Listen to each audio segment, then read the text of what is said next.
There's been fury at the year-long Home Office delay over protest buffer zones at UK abortion clinics.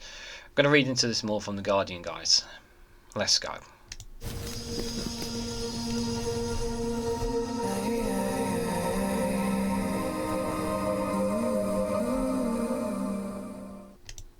Good morning, good afternoon, good evening, wherever you are in the world. This is REGANELITE here with an article from The Guardian with the headline that fury at the year-long Home Office delay over protest buffer zones at the UK abortion clinics. Suella Braverman is accused by MP Stella Creasy of denying the will of Parliament in passing safe access laws. Well, Suella Braverman's been accused of a lot of things and been called a lot of things as well, to be fair. I think it's best before I comment as a man to read this before actually giving my views on this, because it is a very sensitive topic when it comes to abortions. So pro-choice MPs and activists have expressed their frustration at the government's failure to implement a law on buffer zones around abortion clinics 1 year after 297 MPs voted in favour of the zones, and as women face a new wave of protests when accessing reproductive care. A Home Office spokesperson told The Observer that timelines would be confirmed in due course, but refused to explain why the law was not yet in force and failed to confirm if a consultation on safe access zones legislation had been launched.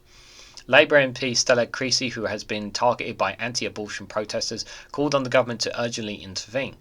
The Home Office hasn't even got the courtesy to think of a decent excuse about why they are ignoring that vote, or why in the bill they've put this backdoor block on a woman's right to choose to have an abortion in peace, Creasy told The Observer. Conservative MP and chair of the Women's and Equalities Commission, Caroline Noakes, shared Creasy's concerns. The will of the House was very clear. We want women accessing healthcare and to be protected from aggressive protests. It is not clear why the Home Office has not even made preparations for the introduction of a buffer zone with the clinics impacted. I'm disappointed that women seem not to be a priority here, she said. The Safe Access Zone law formed of the Public Order Act, which received royal assent in May.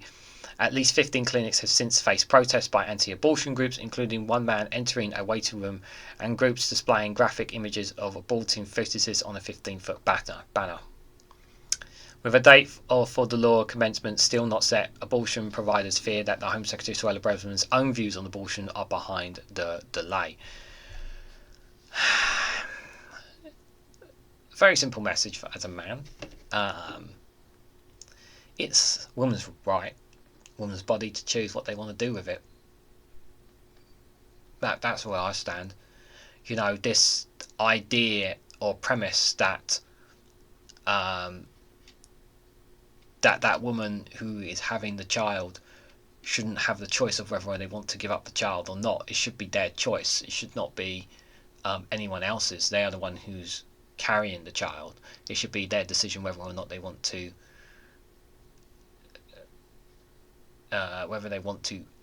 not have the child or not, whether to have the child or not have the child. It's their choice. It's as simple as that. You and I have no goddamn right to tell someone else what they do with their body. It's no less different than with a man, but unfortunately we live in a society where that we can't seem to treat women as equals for some stupid bloody reason. And I don't know why we're still in 2023 are still having this issue. It's ridiculous. It really, really is. I don't know how much more blatantly obvious it needs to be. Why is the Home Secretary delaying this? Well, they think they might be her own views. Well, I'm sorry, Suella Braverman, but it's not your goddamn choice to decide what women do with their damn bodies. It's their own choice, and it should be their own free will. You know, you talk about democracy, isn't it not democratically their choice?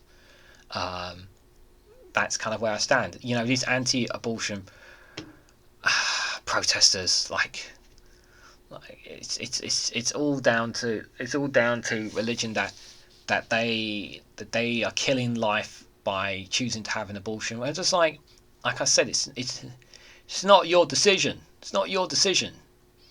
It's not your decision. It's not up to you. It's up to the person having that child whether they want to or not. And if they're in a relationship, it should be a joint decision together, in my opinion. No, nobody wants to end a life, but there's all sorts of reasons behind why abortions are important. There are lots of cases where women become impregnated by sexual assault or rape, and they can't have that child, or they don't want the child, they can't have the child or whatever, and to kind of push them into a situation where it's, like I said, there's lots of reasons why some women choose not to have a child, and it is, again, their choice, their body, their choice, not mine, not yours, not anyone else's. It's their choice. I'm sorry if you don't like it, but that's the reality. And I think it's ridiculous that people are, but we for some reason are delaying a very. I don't see what the issue is in delaying this law. So far, that what I've read, I don't see any issues why we're not implementing this law. I don't understand the premise of this. It's clearly the Home Secretary is putting her own personal views in this, when she needs to put her goddamn views aside, push them to the side, because it's not up to you. 297 MPs chose to have this bill. Put it down through and stop delaying in it, I think, is the simple message.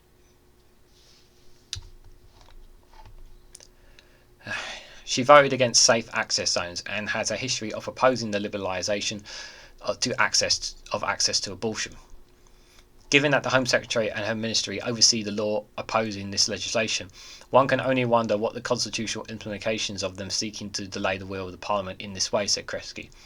The point of a free vote is that decisions are made by individual MPs' consciousness, not by government picking and choosing what they want to do with these essential laws, says Rachel Clark, Chief of Staff at the British Pregnancy Advisory Service. This law was supported overwhelmingly, with a majority of MPs from all major parties agreeing. There is no justification for complete silence from the Home Secretary. Bretman's parliamentary allies Miriam Cates and Danny Gruger voted against introducing the zones, as did numerous Conservative MPs who have expressed anti-abortion views, such as Jacob Rees-Mogg and Fiona Bruce. The Minister for Women, Marina Crawford, also voted no. Louise McCucken, head of the External Affairs for the MSI Reproductive Choices, told The Observer, "We are mystified by the lack of engagement from the Home Office of the timeline for implementing the Safe Access Zone. There is also a concern that an anti-abortion movement embroiled by its success in the US is pressuring the government not to enact the new law." Abortion clinics across the UK are being targeted by protesters linked to the US organisation 40 Days for Life, in which calls on its members to take part in a 40-day vigil outside reproductive health centres from the 28th of September to the 5th of November. This website lists protecting a dozen British cities.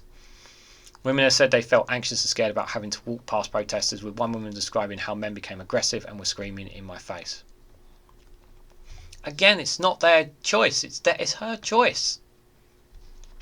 The International Director of 40 Days for Life is Robert Crowling, who sits on the board of the Centre for Bioethical Reform UK, the anti-abortion group that in 2019 displayed graphic anti-abortion imagery outside Creasy's constituency office. The Home Office said it is unacceptable that anyone should feel harassed or intimidated. The police and local authorities have the power to resist harmful protests, and we expect them to take action. Well, are you taking action? Because I don't think you are. If based on this, I don't think you are. Again, like, as a man, I couldn't put this more obviously. It's a woman's right, it's a woman's body, it's their choice.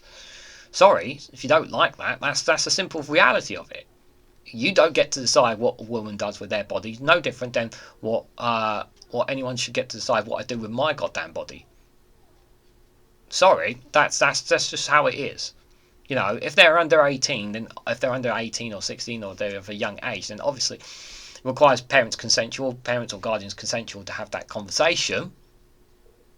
But 18 and over, it's their choice what they want to do with it. So I don't see what the hold up is. I have to be in agreement with them. I don't see the logic behind this, and for them to intimidate and entice people to not have an abortion when they want to have it, who are you to tell them what they can and can't do? I'm sorry. Normally I try to be a balanced view sometimes, and obviously, but I have to put my beliefs in this one, really, really do, that it's not in any way, shape or form should be your goddamn right to decide on these people. Again, their body, their choice. It's not just a phrase, it's a meaning. You know, no different than your eye. If it's a choice, and if you choose that you want to do that, then that is what you can do. You should be allowed to do. You should talk to experts, obviously, but you shouldn't feel forced into doing something that you don't want to do, or forced not to do something against your will. But what do you guys think? What do you think of Home Secretary Suella Braverman? Is she delaying this? Why is the Home Secretary delaying this? Why the Home Office delaying this? Is it really a case of because of what's happening in America influencing here in the UK? Let me know down in the comment section below what you guys honestly think. Like, share and subscribe as always. Thank you very much for watching. I hope to catch you all very, very soon.